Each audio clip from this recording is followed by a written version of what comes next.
Namaste to everyone. Today we are going to have an important discussion on Verrier Elwin's sacred vision as temple without walls. I would like to mention here that it is a study and architectural anthropology of the forest. While I am working for my research project on 75 primitive tribes of India in documentation ethnographic films. Stayed in Baiga village in central India, that is in Madhya Pradesh, for a period of 3 months to prepare ethnographic notes for my film. And I have recorded their songs, dances, rituals, and complete ethnography, which you can see in my video, which is available from YouTube. Based on this book and my intensive research in Madhya Pradesh among the Baigas, I am preparing this discussion for you. Let us understand what Verrier Elwin's vision on temple without wall. Discuss the sacred groves in India. One name that inevitably emerges is Verrier Elwin. Though British-born, Elwin became one of the most influential interpreters of tribal spirituality in India. His classic ethnographic work, the Baiga, along with later writings on the Gond and other central Indian communities, provides one of the most evocative portrayals of sacred groves as what he called temples without walls. Today I would like us to think carefully about the phrase temples without walls. What did Elwin mean by this? Was it merely a poetic? Was it a romantically anthropology? Or is it reflect a profound anthropological insight into tribal ontology and ecology? Let us examine this in depth. To understand Elwin's portrayal of sacred groves, we must situate him historically. Writing in the 1930s and 1940s, Elwin's worked among the Baiga, Gond, and other tribes of central India, communities whose lives were intimately bound to forest landscape. In the Baiga, he describes a people who consider themselves children of the forest. For the Baiga, the forest was not a resource base. It was a living cosmos inhabited by spirits, ancestors, and deities. Elwin observed that many villages had sacred groves, small patches of forest left untouched. These groves were not fenced. They had no architectural boundary walls, yet they functioned as a sanctuaries more powerful than built temples. Thus he referred to them as temple without walls. Let's analytically unpack the metaphor. What is a temple without walls? A conventional temple in classical Indian architecture has boundary walls, a sanctum that is called as Garbhagriha, ritual specialist, prescribed iconography, structural access. In contrast, the sacred grove described by Elwin has no constructed boundary, no anthropomorphic idol, no permanent priesthood in some cases, no architectural separation from nature. Yet paradoxically, the grove is more sacred, not less. Why? Because the sacred does not arise from architecture, it arises from the presence.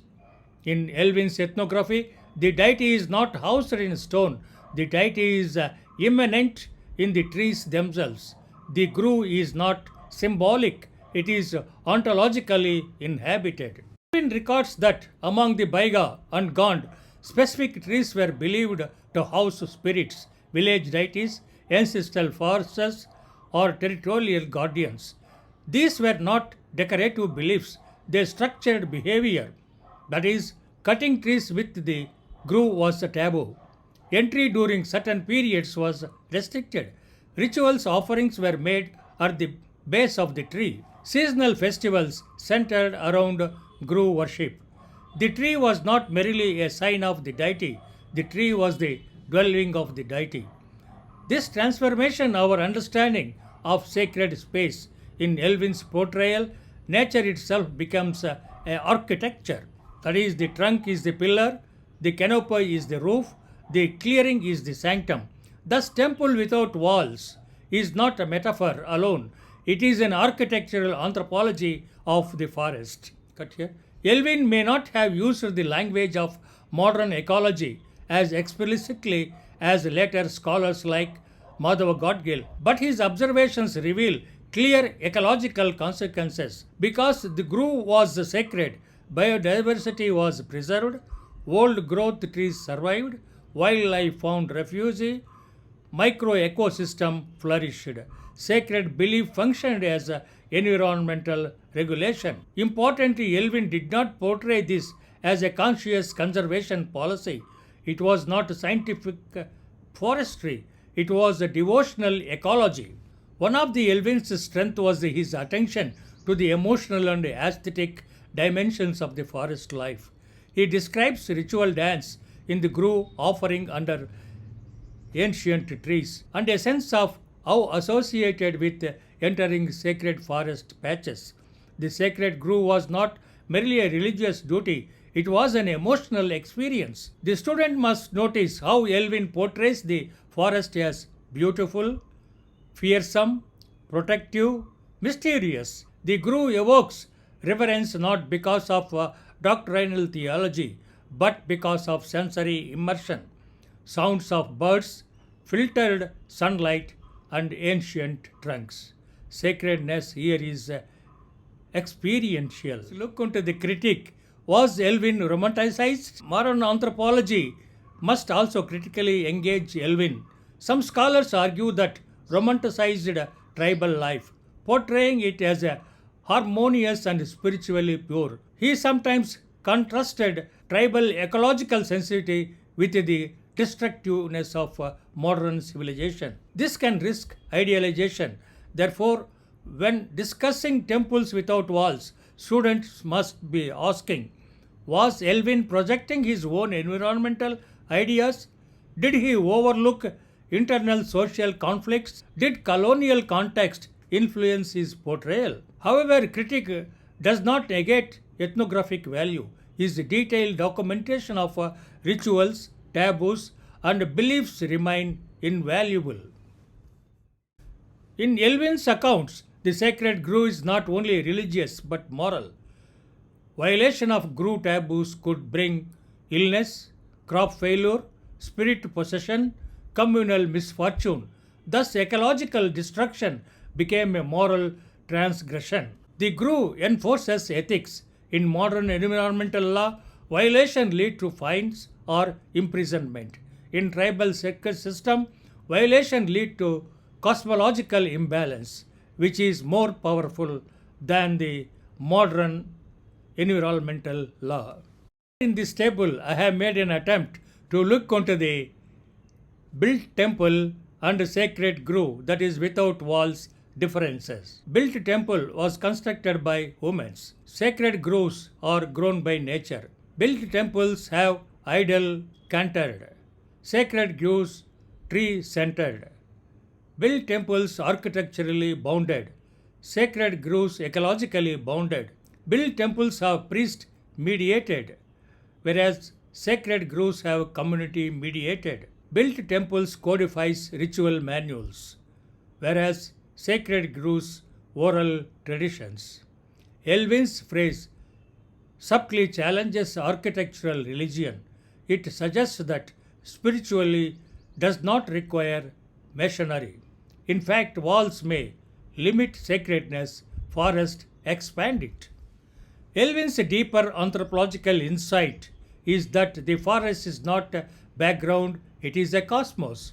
For the Baiga and the Gond tribes, trees are ancestors, hills are spirits, rivers are mothers. The sacred grove is the concentrated heart of this cosmos. Thus, temple without walls becomes a cosmological statement. That is, the whole forest is sacred. The grove is its nucleus. Elwin also notes that grove worship reinforce community identity. Annual festivals in the grove reaffirm clan solidarity, mark agricultural cycles, invoke protection for the village. The grove is the axis mundi, the center of the moral universe.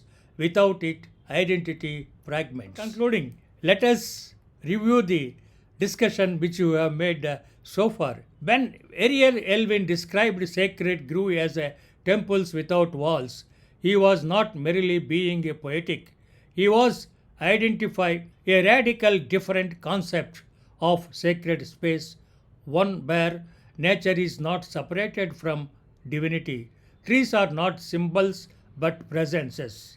Ecology and spirituality are inseparable.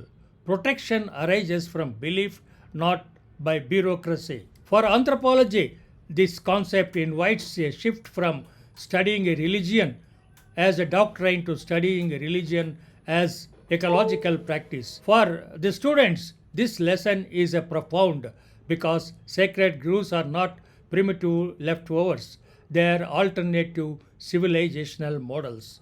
The temple without walls is not absence of architecture, it is expansion of sacred architecture to include the living forest itself. And perhaps in our age of environmental uncertainty, this expansion is precisely what humanity must rediscover. Dear students and scholars, based on my research on Baiga tribe in Madhya Pradesh and also Verrier Elwin's ethnographic book on the Baiga, I would like to conclude this discussion with a few words. When we study sacred grove as a temple without walls, we are not merely studying trees, we are studying a different way of being human.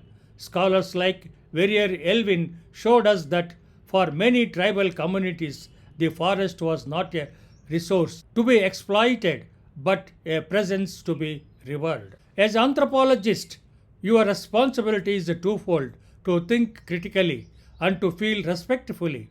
Do not romanticize indigenous life. Do not dismiss it either. Instead, understand it in depth, complexity, and historical context. The sacred grove teaches us something profound. Architecture does not always require stone. Law does not always require written codes. Conservation does not always require policy. Sometimes reverence itself is a regulation. In an age of ecological crisis, anthropology must listen carefully to these temples without walls. They remind us that sustainability is not only scientific, it is cultural, ethical, and spiritual. Let us study forests not only as ecosystems but as a living worlds of meaning. Thank you very much for your kind hearing. I hope you like this piece of discussion. Please forward this to your friends, scholars, professors, and group people for understanding Verrier Elwin's and my research work on what temple without walls means. Thank you. Hope we will meet you again in another discussion.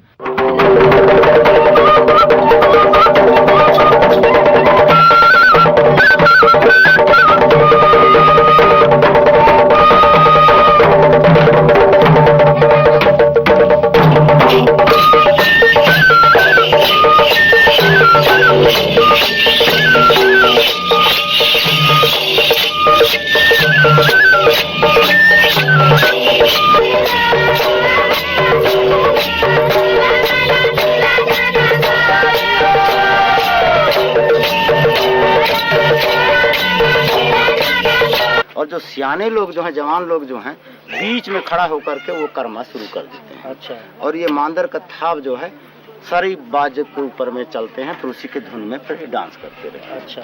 और ये हाथ में लेके चलते हैं।